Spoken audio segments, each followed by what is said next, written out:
I'm fine.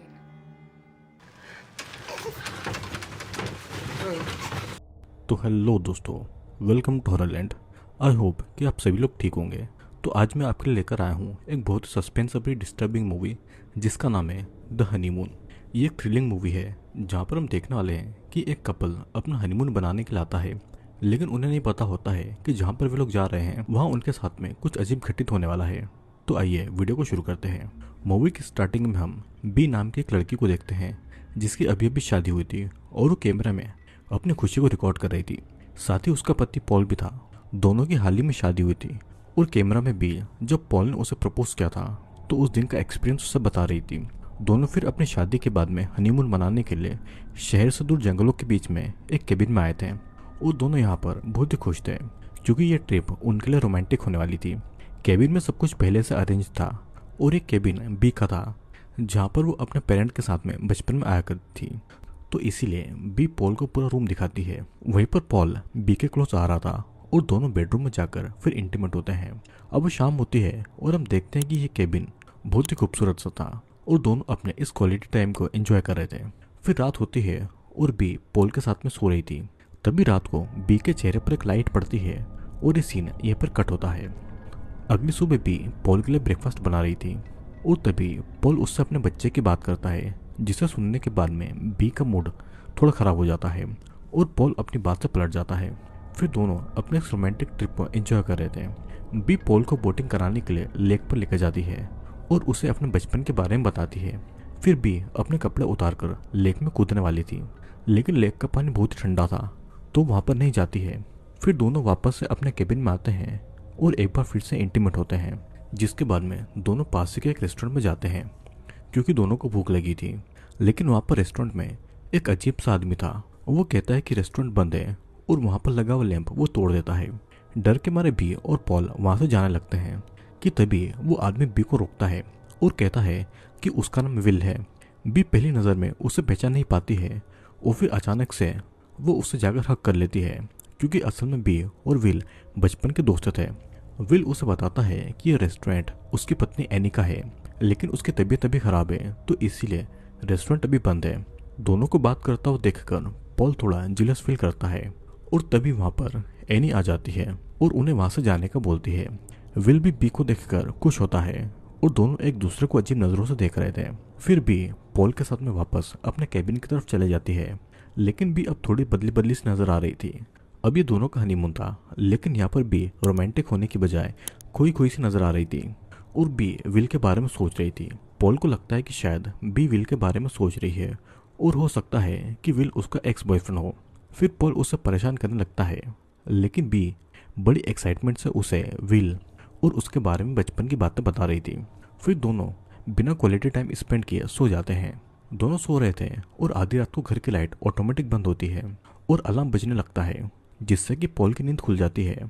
Paul को सुबह fishing करने जाना था तो इसलिए उसने सुबह का अलार्म लगाया था। वो देखता है कि बी गहरी नींद में सोई हुई है तो इसीलिए वो उसे बिना जगाए अपने फिशिंग का सामान लेता है और फिशिंग करने के लिए निकल जाता है। और जब वो बाहर जाता है तो देखता है कि बाहर बहुत ही अंधेरा है।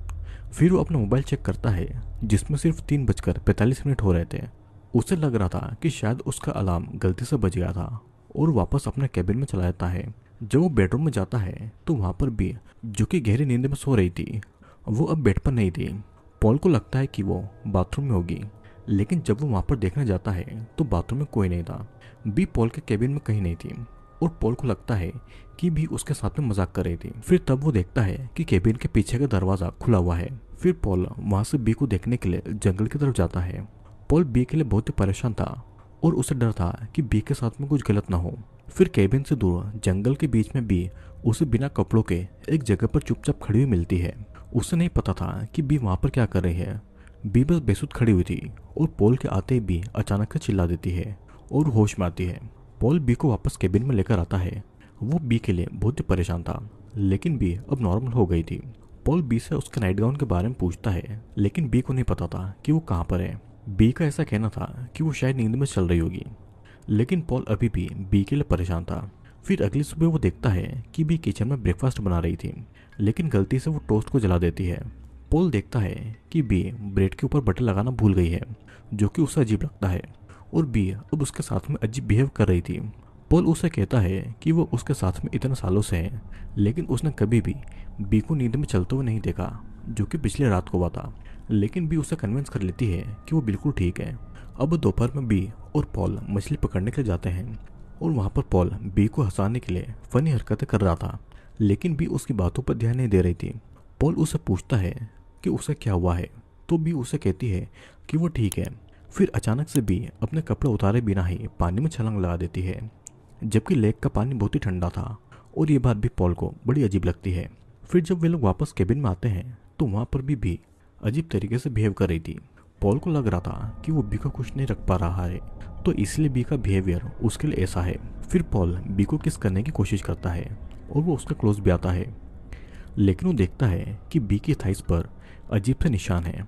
बी पॉल को निशानों को देखने नहीं देती है और कहती है कि ये निशान मच्छर के काटने से हुए हैं, लेकिन बी ऐसे बिहेव कर रही थी जैसे कि सब कुछ फनी हो। अभी अभी यहाँ पर पॉल बी के साथ में इंटीमेट होने वाला था, लेकिन बी अब सोने जा रही थी। फिर पॉल देखता है कि बी सो रही है और उसके हाथ में एक डायरी है। वो बी के थाइस को भी चेक करता है और फिर जंगल में उस जगह पर चला जाता है जहाँ पर उसे बी खड़ी हुई मिली थी। वो देखता है कि वहाँ पर बस बी का नाइट गाउन पड़ा हुआ है। बी का गाउन उसके प्राइवेट पार्ट वाली जगह से फटा हुआ था और उसके ऊपर चिपचिपी चीज लगी हुई थी। वहाँ पर पास ही में एक पैर का निशान भी था, जो किसी आम आदमी के पैर से बहुत ही बड़ा था। अब पॉल बी के गाउन को लेकर केबिन में आता है और वो देखता है कि उसकी वेडिंग वाला वीडियो हैंडीकैम में ऑन है। बेबी बाथरूम में खड़ी होकर खुद से बातें कर रही थी और उस रात के बारे में बहाना बनाने की प्रैक्टिस कर रही थी। फिर शाम को पॉल केबिन के सामने बोनफायर जलाता है, जिसमें बी मार्शमेलो को पूरा जलाकर खा रही थी। और अब पॉल को बी का बिहेवियर और भी अजीब लगने लगा था, जिसके बाद में वो जल्दी से वहाँ से केबिन में आ जाता है। बी भी उसके पीछे पीछे आती है। फिर दोनों एक दूसरे को किस करते हैं और क्लोज आते हैं। पॉल अभी भी बी के बिहेवियर से परेशान था। उसे लग रहा था कि बी को उसका क्लोज आना पसंद नहीं था। वो पूछता है कि उस रात को जंगल में उसके साथ में क्या हुआ था, और तब भी यही कहती है कि वो नींद में चल रही है। फिर वो ज़बरदस्ती पॉल को किस करती है और वो उससे क्लोज आती है, लेकिन अब पॉल उसे रोक देता है। वो कहता है कि बी अपना नाइट गाउन पहन कर आए, लेकिन बी कहती है कि उसका नाइट गाउन गंदा हो चुका है और इसलिए उसने उस गाउन को लॉन्ड्री में डाल दिया था। पर पॉल को पता था कि बी उससे झूठ बोल रही थी। उसे तो पता भी नहीं था कि उसका नाइट गाउन कहाँ पर है। फिर पॉल वहीं पर नाराज होकर बैठ जाता है। अब रात होती है और बी पॉल के पास में सो रही थी, लेकिन पॉल सोया नहीं था बल्कि जाग रहा था। अचानक से बी अपने बेड से उठती है और कहीं पर चली जाती है। पॉल भी उसके पीछे पीछे जाता है, लेकिन बी बस पानी पीने गई थी। फिर पॉल रात भर वहीं पर जागता रहता है। उसे दिखाई देता है कि एक लाइट घर के अंदर आ रही है। वो लाइट जैसे ही उसके ऊपर पड़ती है वैसे ही वो लाइट बंद हो जाती है। तो पॉल उस लाइट को चेक करने के लिए जाता है, लेकिन अब वो लाइट उनके केबिन के अलग अलग जगह से आ रही थी। पॉल डर जाता है और वो अपनी गन को लेकर बाहर आता है। उसे झाड़ियों से आवाज आती है और वो हवा में गन चला देता है, जिसकी आवाज़ से बी उठ जाती है। पॉल जल्दी से केबिन में आता है और सारी लाइट को बंद कर देता है। उसे लगता है कि कोई उनके ऊपर नजर रखे हुए हैं। वो बी से रिक्वेस्ट करता है कि कल रात को जो कुछ भी हुआ वो उसे सच सच बता दे, लेकिन बी का अभी भी ऐसा कहना था कि वो नींद में चल रही थी। पर पॉल उसे अभी भी ये कह रहा था कि जो कुछ भी हुआ है वो उसे सब कुछ सच सच बता दे। पॉल उससे पूछता है कि क्या उस रात को विल यहाँ पर आया हुआ था, और जब पॉल सो रहा था तो विल ने उसके साथ में कुछ किया होगा। लेकिन बी का ऐसा कहना था कि पॉल ये सब फालतू की बातें कर रहा है और उसके कारण उनका हनीमून खराब हो रहा था। जिसके बाद में पॉल कुछ नहीं कहता है और चुपचाप रूम में चला जाता है। फिर अगली सुबह बी एक नोटबुक में ये लिख रही थी कि उसका नाम बी है और उसके पति का नाम पॉल है। और तब पॉल उसे वहाँ पर आकर देखता है। जैसे ही पॉल वहाँ पर आता है तो बी उस नोटबुक को बंद कर देती है। फिर पॉल कल रात के लिए अभी भी अपसेट था, लेकिन बी ऐसे बिहेव कर रही थी जैसे कल रात को कुछ हुआ ही ना हो। पॉल अब केबिन के बाहर जाता है और वहाँ पर वो देखता है कि बी के पैरों का घाव और भी बढ़ गया है। लेकिन अगेन बी उसे ठीक से जवाब नहीं देती है और अकेले ही फिशिंग करने निकल जाती है। लेकिन थोड़ी देर के बाद में पॉल भी उसके साथ में फिशिंग करने के लिए आ जाता है। दोनों लेक के बीच में फिशिंग कर रहे थे और तब पॉल ये कहता है कि वो यहाँ से जाना चाहता है क्योंकि उसे यहाँ पर कुछ भी ठीक नहीं लग रहा था। फिर भी उसे कल रात के लिए सॉरी बोलती है। तब पॉल उसे क्लोज आने की कोशिश करता है और उसे जोर से पकड़ लेता है। वो बी के शॉर्ट की जिप खोलता है, लेकिन उसके प्राइवेट पार्ट से खून निकल रहा था। बी ये सब देखकर घबरा जाती है और दोनों फिर से लेक से बाहर आकर केबिन में आ जाते हैं। पॉल उसे डॉक्टर के पास चलने को कह रहा था, लेकिन बी का ऐसा कहना था कि ये बस उसके नॉर्मल पीरियड चल रहे हैं। लेकिन पॉल को पता था कि ये बी के पीरियड की डेट नहीं थी। तो आखिर क्यों बी डॉक्टर के पास नहीं जाना चाहती थी, वो तो वीडियो के एंड में हमें पता चलने वाला है। पॉल बी से परेशान हो चुका था और वो कहता है कि वो अब यहाँ पर नहीं रुकेगा। बी अपना सामान पैक करके रखे क्योंकि वे लोग यहाँ से जाने वाले हैं। लेकिन जाने से पहले पॉल खुद विल से सब कुछ पूछने जाने वाला था। फिर पॉल शाम के समय विल के घर पर जाता है जहाँ पर विल नहीं था। वो देखता है कि उसकी वाइफ एनी वहाँ पर मौजूद थी। वो उससे विल के बारे में पूछता है, लेकिन वो कहती है कि विल कहीं पर छुप गया है। पॉल देखता है कि एनी के पैर पर भी बी के घाव जैसे निशान थे और पॉल एनी से उन घावों के बारे में पूछ रहा था। लेकिन एनी उसे कहती है कि वो यहाँ पर सेफ नहीं है। वो पॉल को जाने को कहती है, नहीं तो वो उसे नुकसान पहुंचा सकती थी। जिसके बाद में एनी अपनी बोट से लेक में निकल जाती है। पॉल देखता है कि वहाँ पर विल की कैप पानी के अंदर पड़ी हुई थी जिस पर खून लगा हुआ था और वो समझ जाता है कि विल के साथ में कुछ ना कुछ गलत जरूर हुआ होगा। अब पॉल विल के घर में आ जाता है ये चेक करने के लिए कि आखिर बात क्या है। वो देखता है कि उनके घर में कोई नहीं है। फिर चुपके से वो उनके घर में घुस जाता है और विल के लैपटॉप में उनके सीसीटीवी कैमरा की फुटेज चेक करता है। तो वो पाता है कि विल की वाइफ एनी भी आधी रात को अपने रूम से निकलकर बाहर जाती है। फिर पॉल एनी के रूम में सेम वैसे ही नोट्स देखता है जैसे कि बी ने लिखे हुए थे और नोट पर भी वही चिपचिपी सी चीज़ लगी हुई थी। पॉल को वहाँ पर एक परछाई चुपके से देख रही थी जिसके बारे में पॉल को नहीं पता था। पॉल फिर विल के घर से निकलकर अपने कैबिन में आता है। तो वो आते ही बी की डायरी को चेक करता है। वो बी से पूछता है कि बी आखिर कौन है, क्योंकि उसकी बी ऐसा बिहेव नहीं करती थी। पॉल बी से उसका नाम पूछता है, लेकिन बी पॉल का नाम बताने के बजाय ये कहती है कि वो उसका पति है। लेकिन बी को पॉल का नाम बड़ी देर में याद आता है। फिर बी अपनी सारी डिटेल पॉल को बताती है, लेकिन ये सारी बातें उसने अपनी डायरी में लिख रखी थी। पॉल बी से पूछता है कि एनी भी सेम उसके जैसे ही नोट्स लिखती है। वो भी अपनी डायरी में अपने नाम और अपनी इंपॉर्टेंट बातों को लिखती थी और वो भी बी की तरह आधी रात को उठकर जंगल में जाती है। तो आखिर वो दोनों ऐसा क्यों करती है? बी पॉल को वहाँ से जाने नहीं दे रही थी क्योंकि शायद उससे कुछ पता था और पॉल उससे ये भी कहता है कि विल के कैप पर खून लगा हुआ था, तो शायद हो सकता है कि विल मर चुका हो और एनी ने ही उसके साथ में कुछ किया होगा। और ठीक वैसा ही बी भी पॉल के साथ में करने वाली है। लेकिन बी का ऐसा कहना था कि वो बस पॉल को बचाना चाहती है। पॉल समझ चुका था कि बी भी शायद उसे मार देगी और वो जल्दी से जल्दी वहाँ से निकलना चाहता था। पॉल अपनी कार की चाबियां ढूंढ रहा था, लेकिन बी ने कार की चाबियों को छुपा दिया था। फिर पॉल बड़े गुस्से में था। वो बी के पास में जाता है, लेकिन बी बाथरूम में थी और उसने बाथरूम का दरवाज़ा अंदर से बंद कर दिया था। बी बाथरूम में बैठकर अपने प्राइवेट पार्ट में कुछ नुकीली चीज़ घुसा रही थी, लेकिन तभी पॉल बाथरूम का दरवाज़ा तोड़ देता है। वो देखता है कि बी के प्राइवेट पार्ट से बहुत ही खून बह रहा है। वो बी को ऐसे देखकर घबरा जाता है। फिर वो उसे हॉस्पिटल ले जाना चाहता था, लेकिन बी ठीक से जवाब नहीं देती है। पॉल बी की मदद करना चाहता था और वो बी को बार बार आई लव यू बोल रहा था, लेकिन बी उसका जवाब नहीं दे रही थी। वो बस यही बोलती है कि उसे नहीं पता है कि आगे क्या बोलना है, यानी कि बी अपनी याददाश्त खो रही थी। बी यहाँ से भागने की कोशिश भी करती है। फिर वो एक रस्सी से पॉल को बांधना चाहती थी, लेकिन पॉल उससे स्ट्रांग था, तो उल्टा उसे बेड पर रस्सियों से बांध देता है और उसे समझ नहीं आ रहा था कि आखिर उसकी पत्नी बी को क्या हुआ है। बी इतना सब होने के बाद भी बिल्कुल नॉर्मल बिहेव कर रही थी। नहीं वो चिल्ला रही थी, नहीं वो रो रही थी। पॉल को पूरा यकीन हो गया था कि वो जो कोई भी है, लेकिन उसकी पत्नी बी नहीं है। फिर पॉल बी के सिर पर वही चिपचिपी चीज़ नोटिस करता है और अचानक बी बेड पर जोर जोर से हिलने लगती है। फिर पॉल बी से कुछ सवाल पूछता है कि वो पहली बार डेट पर कहाँ गए थे, लेकिन बी को इस बारे में कुछ नहीं पता था। पॉल ये भी पूछता है कि उन्होंने उनकी शादी वाली रात को क्या खाया था, और ये बात भी बी को नहीं पता थी, जबकि उनकी शादी को सिर्फ 4 ही दिन हुए थे। पॉल का अगला सवाल था कि उसने बी को कब और कहाँ पर प्रपोज किया था, और उसका जवाब भी बी सही से नहीं दे रही थी। वो कहती है कि वो दोनों कैंपिंग करने गए थे, लेकिन ये सारी चीज़ें उन्होंने कैमरा में रिकॉर्ड की हुई थी, और ये जवाब भी बी का पूरा गलत था। वो कैंपिंग करने के बजाय घर में कैंप लगाकर बैठे थे क्योंकि बी की तबीयत खराब हो गई थी। पॉल समझ नहीं पा रहा था कि बी कहाँ पर है। वो बी को बहुत ही पास से देख रहा था और उसकी हर एक चीज़ को नोटिस कर रहा था। बी की बॉडी बी की ही थी, लेकिन वो बी नहीं थी।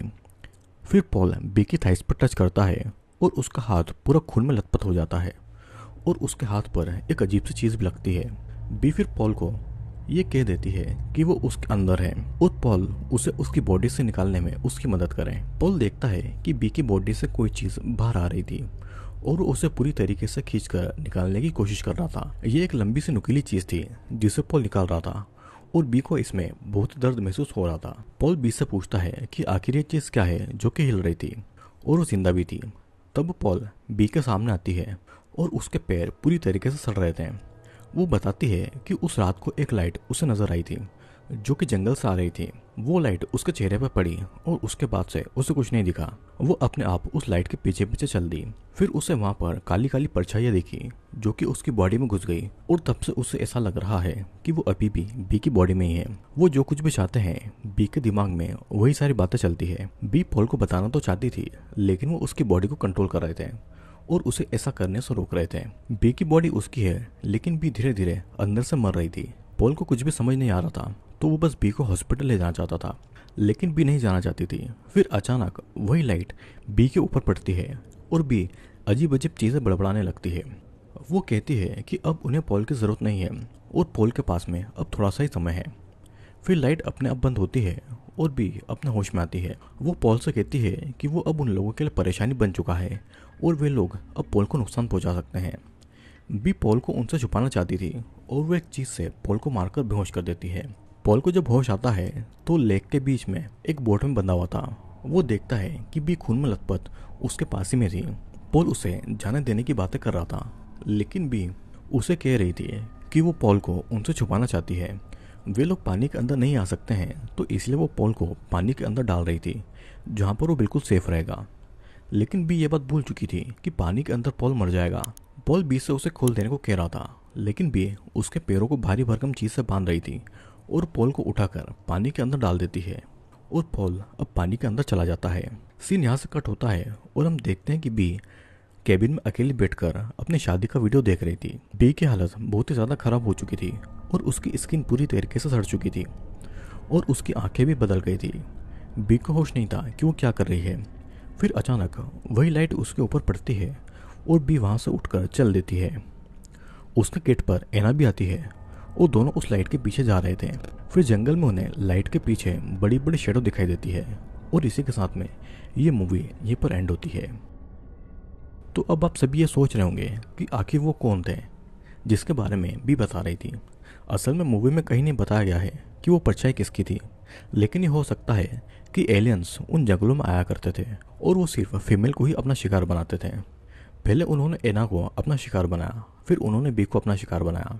हो सकता है एलियंस सिर्फ फीमेल के अंदर ही जिंदा रह सकते हो तो इसीलिए वो बी के अंदर घुसकर बी की मेमोरी को धीरे धीरे मिटा रहे थे। बी पॉल को इन्फॉर्म तो करना चाहती थी लेकिन एलियंस का उसके दिमाग के ऊपर पूरा कंट्रोल था तो इसीलिए वो ना चाहकर भी कुछ नहीं कर पा रही थी। उसे ऐसा लगा था कि वो पॉल को उनसे छुपा रही थी लेकिन असल में एलियंस ही उसे सब कुछ करवा रहे थे। तो दोस्तों ये थी द हनीमून मूवी आपको कैसी लगी नीचे कमेंट में ज़रूर बताना। और अगर आप भी इस मूवी को देखना चाहते हैं तो मेरे टेलीग्राम चैनल को ज्वाइन कर लें, वहाँ पर मैं इस मूवी को डाल दूंगा। तो अब मिलते हैं अगले वीडियो में।